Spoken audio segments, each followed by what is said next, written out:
Hey everybody, and welcome back to McArdle Math Academy. In this video we'll be talking about integration by parts again, and we'll be doing an example that requires us to actually execute this method twice in the same example. So here's our example. It's the integral of x squared cosine of 2x. And now we know that when we start integration by parts, we have to choose u using this mnemonic device Lipit. So there are no logarithmic expressions, there are no inverse trigonometrics, there are polynomials, so that's the first part of the integrand that we have. Our integrand is here. We do have a polynomial expression which is x squared. That becomes your u. And see a previous video where I offer a little bit more detail there. V prime becomes the remainder, whatever's left in the integrand, which is cosine of 2x in this case. Then to execute integration by parts we have to find u prime. So we take a derivative of u, and we get 2x, and we find the integral of cosine of 2x with respect to x. Now actually this integral requires a small integration by substitution, and you'll find that the answer is sine of 2x divided by 2. Alright, so again that's a little substitution where we would use w. 2x would be your w. Okay, so what we've done is we've rewritten our integrand in the form u times v prime dx, where u is x squared and v prime is cosine 2x. So this is all equal to this. Then we can use the integration by parts formula, which says that this is uv minus the integral of v times u prime, all with respect to x. Alright, I'm going to scroll down a little here. What we'll do next is input into this equation all of the things that we know from these two boxes, u prime, and v. So I'm going to pause here. And so once I do that, we get this expression here. And you'll notice that the 2's are going to cancel in this integral, and we'll be left with the x squared sine of 2x over 2 minus the integral of x sine of 2x dx. So notice we still have an integral here, which isn't a simple integral to compute, and it actually requires integration by parts again. But before you proceed, make sure, when you look back here, that the integral that I boxed in green here is actually simpler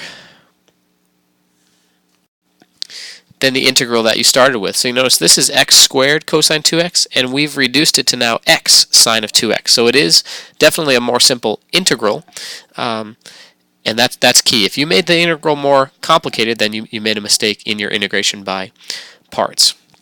So what we have to do is take this green box and go off into the sidebar. Alright, I call it a sidebar because it's basically a problem within a problem. And over here in this sidebar, we're going to compute that integration by parts, which would be the integral of x sine of 2x dx, and we'll repeat the entire procedure here. So we choose u, we choose v prime, in the same way that we did before.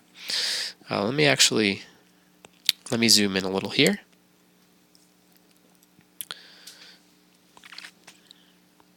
So this is the integral of u, v prime, dx. Again, we use integration by parts, which is uv minus the integral of v times u prime dx, and we have to input all the things that we know, which requires us to compute u prime, that's 1, derivative of x is 1, and v prime, that's the integral of sine of 2x dx.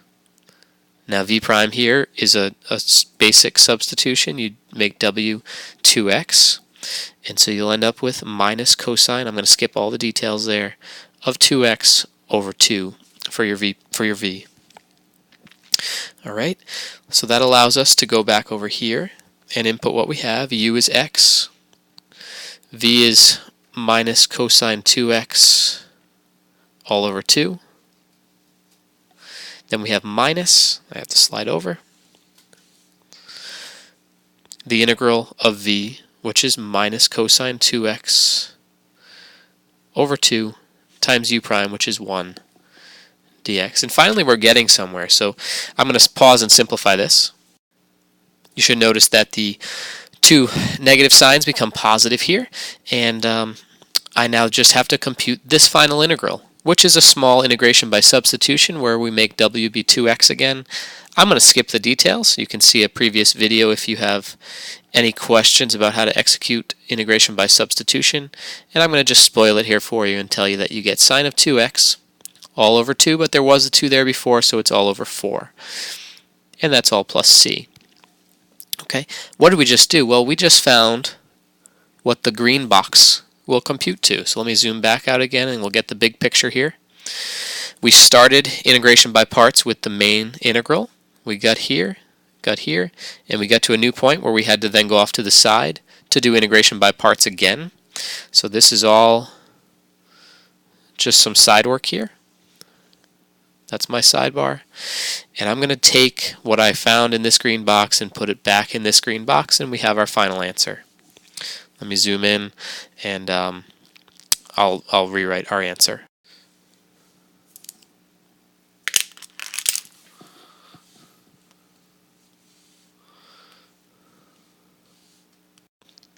So once I bring back what we found in the sidebar, I've replaced the green box with what we found off to the side. Now notice, this is a very important thing. I have brackets here, or parentheses would do just fine, to show me that this minus sign that was up here actually has to be applied to both of those terms. So I can finally do the last step here and write with my final answer. So after we distribute in that minus sign, this will be your final answer. So that's a lot of work, guys, for this one problem, but if you practice a few of these, you can kind of see how it all works, and hopefully this helps. I'll see you all next time.